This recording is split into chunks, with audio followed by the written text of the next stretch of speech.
आज का जो वीडियो हम बना रहे हैं ये धन के बारे में बता रहे हैं कि धन क्या चीज़ है, इसको समझना होगा। देखिए, जो आपका दिमाग जो चीज़ बोलता है, जो दिल ख्यालात करता है, ब्रह्मांड, ईश्वरी शक्ति, कायनात, अल्लाह, जिनको भी बोलिए आप, वो आपके लिए वही चीज़ आपके सामने में पेश करते हैं जो आपका ख्याल, आपका दिमाग बोलता है।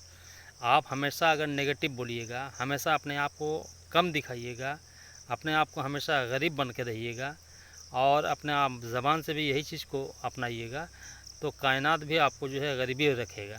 और हमेशा आप पॉजिटिव बोलिएगा, सकारात्मक बात बोलिएगा, हमेशा ऊंचा ख्यालात कीजिएगा, तो कायनात भी आपके लिए वही चीज़ पेश कर देगा।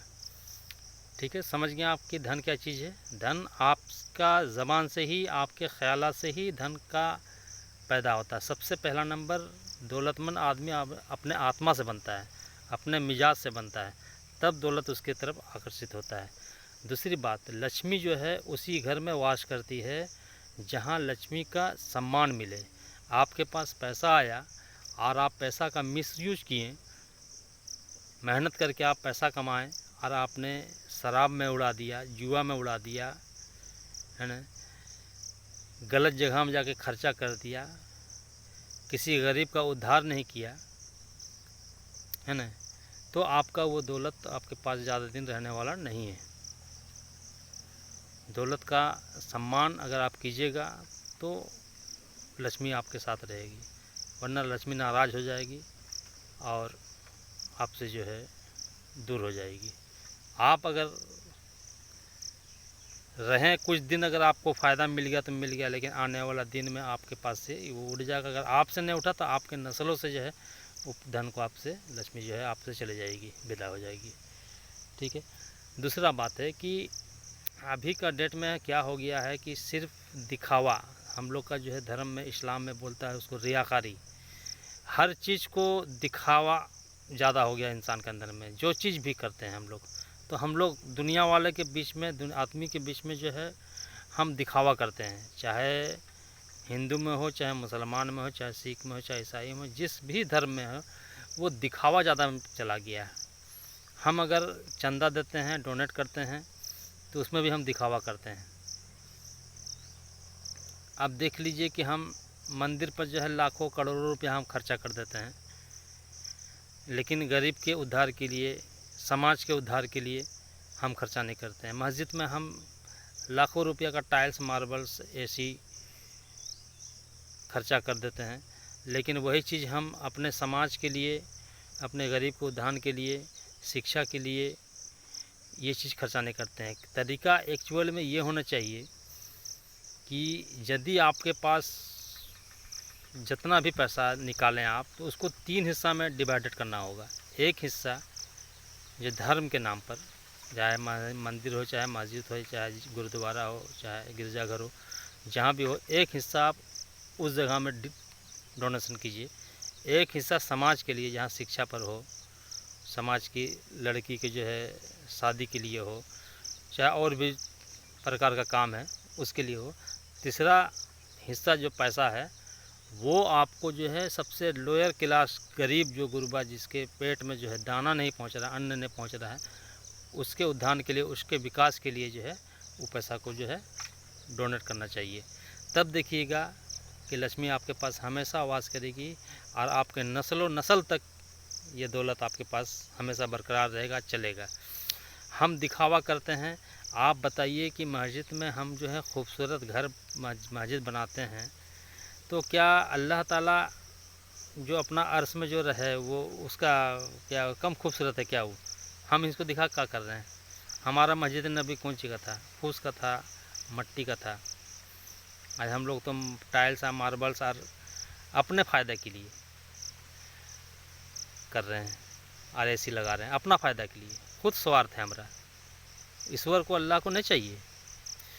हम मंदिर में जो है सोना का मूर्ति ले आते हैं, सोना का मुकुट ले आते हैं। होता क्या है, विदेशी आक्रमण आकर के लूट कर ले चला जाता है। सोमनाथ मंदिर को कितना बार लूटा विदेशियों ने आकर के, है ना। तो हम लोग क्या करते हैं कि सारा पैसा जा कर के हम लोग एक ही जगह में डिपॉजिट कर देते हैं, एक ही जगह में दान कर देते हैं। उसका नतीजा होता है कोई ना कोई ले जाता है। आज विदेशी आक्रमण नहीं आ रहा है तो आज स्कैम है। आज जो कमेटी बनता है, जैसे अभी राम मंदिर में जो है कमेटी बना था, उसमें बहुत बड़ा स्कैम हुआ है। ऐसा बहुत मंदिर में जो स्कैम हो रहा है। तिरुपति बालाजी में भी एक बार स्कैम हुआ था, तो स्कैम हो रहा है। तो कहने का तात्पर्य ये है कि आपका डोनेशन 3 जगह में डिवाइड कीजिएगा तो आपका कोई ना कोई जगह में सही जगह पैसा आपका यूज हो जाएगा, जो ईश्वर अल्लाह जो है खुश हो जाएंगे। आप सोचिए कि हम सोना का मुकुट दिखावा क्या करते हैं, कोई बोलता है 5 लाख दिए, कोई बोलता है 2 लाख दिए, कोई बोलता है 10 लाख रुपए दिए, मंदिर का बात बोल रहे हैं हम। कोई बोलता है कि हम सोना का मुकुट। अच्छा ये बताइए कि आप जो सोना का मुकुट दिए तो वो तो वहाँ पास में रह गया, वो मंदिर में ही रह गया। मान लिया कि सही बात है वहाँ चोरी चमारी नहीं हुआ, वहाँ सही से पैसा रह गया, वहाँ आपका रह गया सोना का मुकुट, तो वो करोड़ों का संपत्ति वहाँ पास में जो है फंस गया, तो समाज के तो काम नहीं हुआ ना, सब कुछ समाज का भला हुआ कुछ उसमें। वो पैसा से कोई फैक्ट्री लगता, उसमें से 10 तो मजदूर खटता, 10 मजदूर का पेट चलता, तो कितना विकास का काम होता। आज मस्जिद में हम लोग करोड़ों रुपया खर्चा कर देते हैं, वही पैसा से अगर समाज का भलाई में काम कर किया जाए, समाज के लिए कुछ किया जाए, तो वो पैसा से जो है पेट के चलेगा गरीबों का। देखिए ईश्वर अल्लाह जो है सबसे ज़्यादा खुश कब होते हैं जानते हैं, जब उसका कोई बंदा का उद्धार कर दे। किसी उसका जो है कोई मखलूक का जो है पेट में, उसका जो बंदा है उसके बंदे के पेट में जगह अन्न चला जाएगा ना, उससे सबसे बड़ा पुण्य का काम वही है।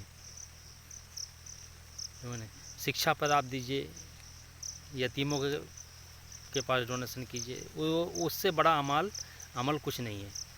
आप सोना का मुकुट देते हैं तो क्या वो सोना का मुकुट ईश्वर को क्या ज़रूरत है?